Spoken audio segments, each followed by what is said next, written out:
Rumah yang dihuni pelaku kejahatan penipuan internasional di Nusa Dua memiliki jalur rahasia untuk akses keluar masuk. Tak hanya di Bali, Sabtu lalu Polri bekerja sama dengan kepolisian Cina juga menggerebek rumah di 2 lokasi lainnya. Pasca penggerebekan rumah mewah di Jalan Puri Bendesa, kawasan Mumbul, Nusa Dua, Bali oleh Polri dan polisi Cina, warga baru menyadari jika rumah tersebut berpenghuni. Karena selama ini pintu pagar selalu digembok dan tidak ada cahaya lampu dari dalam rumah. Rumah tersebut miliki lapisan pengedap suara di dalam ruangan, penutup jendela yang rapat, bahkan ada jalur rahasia untuk akses keluar masuk rumah. Masalah pendataan di sini kita sulit sekali karena pintu tertutup terus dan tergembok. Ini yang sulit kalau kita cuma mengecek itu saja sampai harus lompat tembok.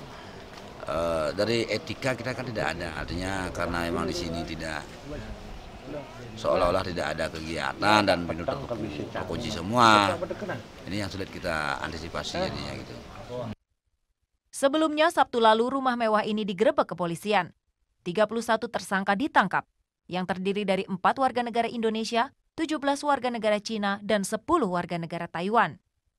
Di Jakarta, petugas mendobrak pintu rumah mewah di Jalan Sekolah Duta Raya Pondok Indah, Jakarta Selatan, yang dijadikan tempat persembunyian warga negara Cina. Dalam penggerebekan ini, total 29 warga negara asing diamankan petugas.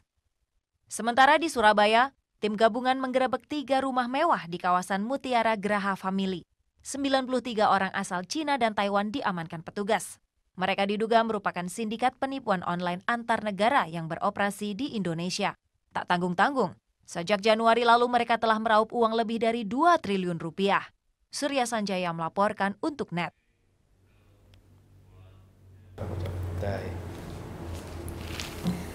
Udah selesai kan nontonnya? Nah, jadi jangan lupa buat like, komen, dan subscribe ya.